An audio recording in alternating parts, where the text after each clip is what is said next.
डाकू अंगुलीमाल और महात्मा बुद्ध की कहानी कहते हैं कि एक विचार इंसान की जिंदगी बदल सकता है। शब्द ही आते हैं जो किसी व्यक्ति की जिंदगी में बहुत बड़ा परिवर्तन ला सकता है। इसलिए हमें हमारे शब्दों पर ज्यादा ध्यान देना चाहिए। आज आपके सामने एक ऐसी स्टोरी बताने जा रहा हूं जो आपका जीवन बदल सकती है।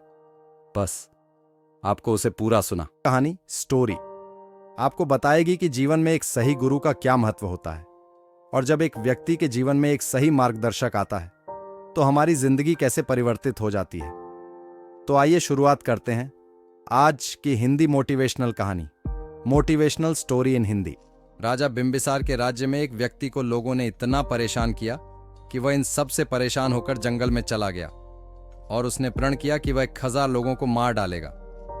जिस पहाड़ी पर वह व्यक्ति रहता था, उस पहाड़ी पर जाने का रास्ता गांव वालों ने बंद कर दिया था ताकि वहां कोई जा न सके, क्योंकि जो व्यक्ति उस पहाड़ी पर जाता वह व्यक्ति उसको मारकर उसकी अंगुलियों को काट लेता और अपने गले में डाल लेता था। लोगों को मारकर उनकी अंगुलियों को काटकर उनकी माला बनाकर गले में डाल लेता था। इसीलिए लोगों ने उसका नाम डाकू अंगुलीमाल रख दिया। एक समय जब महात्मा गौतम बुद्ध बिंबिसार के राज्य से भ्रमण कर रहे तो वहां पर एक औरत रोते रोते उनके पास पहुंची। गौतम बुद्ध के शिष्य ने औरत से रोने का कारण पूछा तो उसने बताया कि उसका पति और बेटा एक व्यापारिक दल के साथ जा रहा था, लेकिन वह दल से पीछे रह गए। जब उन्हें ढूंढा गया तो उनको मरा हुआ पाया गया और उनकी अंगुलियां काट ली गई थीं। तो गांव वाले समझ गए कि यह काम अंगुलीमाल का है। महात्मा गौतम बुद्ध ने डाकू अंगुलीमाल के बारे में गांव में पूछा, तब उन्हें पता चला कि जिस पहाड़ी पर वह रहता है वहां से कोई नहीं जाता, और जो जाता है उसे वह मारकर अंगुली की माला बना लेता है। महात्मा बुद्ध डाकू अंगुलीमाल से मिलने उस पहाड़ी पर जाने लगते हैं तो उनका शिष्य और गांव वाले उन्हें रोकने लगते हैं। तो गौतम बुद्ध कहते हैं कि डाकू अंगुलीमाल को मेरी सबसे ज्यादा जरूरत है, मुझे उससे मिलना ही होगा। इतना कहकर वह पहाड़ी की ओर चल देते हैं।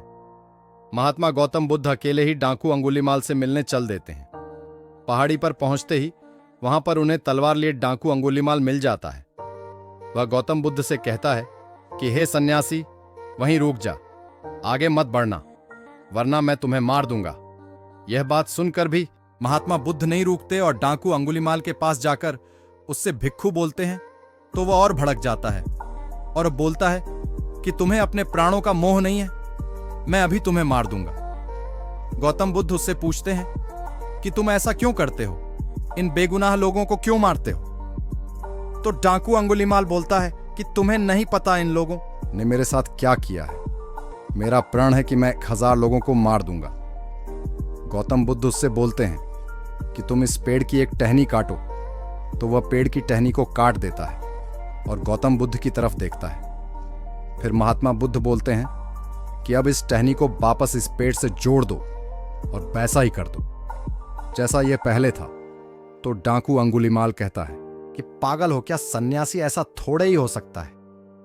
गौतम बुद्ध डाकू अंगुलीमाल से कहते हैं कि काटना बहुत सरल है, जोड़ना बहुत मुश्किल होता है। तूने 999 को काट दिया, अब एक को जोड़ के बता, क्या ऐसा कर सकते हो? गौतम बुद्ध उससे कहते हैं कि जब तुम इसे लगा नहीं सकते तो तुम्हें इसे काटने का भी अधिकार नहीं है। इसी तरह जिन लोगों को तुमने मारा है, क्या तुम उन्हें वापस जिंदा कर सकते हो? डाकू अंगुलीमाल सर झुकाकर निरुत्तर खड़ा रहता है। अब उसे समझ आ गया था कि वह क्या कर रहा था, और वह गौतम बुद्ध के पैरों में गिर जाता है। वह कहता है कि मैंने ये क्या कर दिया? मुझे मेरे कर्मों से अवगत कराने वाले प्रभु, आप कौन हो? तो महात्मा बोलते हैं, मैं हूं गौतम बुद्ध। गौतम बुद्ध उससे बोलते हैं कि मेरी शरण में आ जाओ। डाकू अंगुलीमाल गौतम बुद्ध के पीछे पीछे बुद्धम शरणम गच्छामि कहते कहते चलने लगता है और वह सन्यासी बन जाता है। यह बात राजा को पता चलती है कि डाकू अंगुलीमाल सन्यासी बन गया। तो राजा बहुत खुश होते हैं और सोचते हैं कि समस्या हल हो गई। गौतम बुद्ध ने डाकू को भिक्षु बना दिया और बोला, जाओ भिक्षा लेकर आओ। वह उसी गांव में भिक्षा लेने गया जिनके घर बालों को उसने काटा था।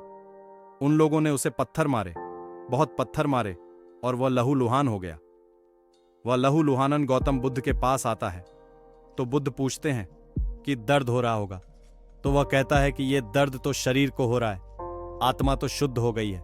एक विचार ने डाकू अंगुलीमाल की जिंदगी बदल दी। इसीलिए कहते हैं कि एक विचार आपकी पूरी जिंदगी बदल सकता है।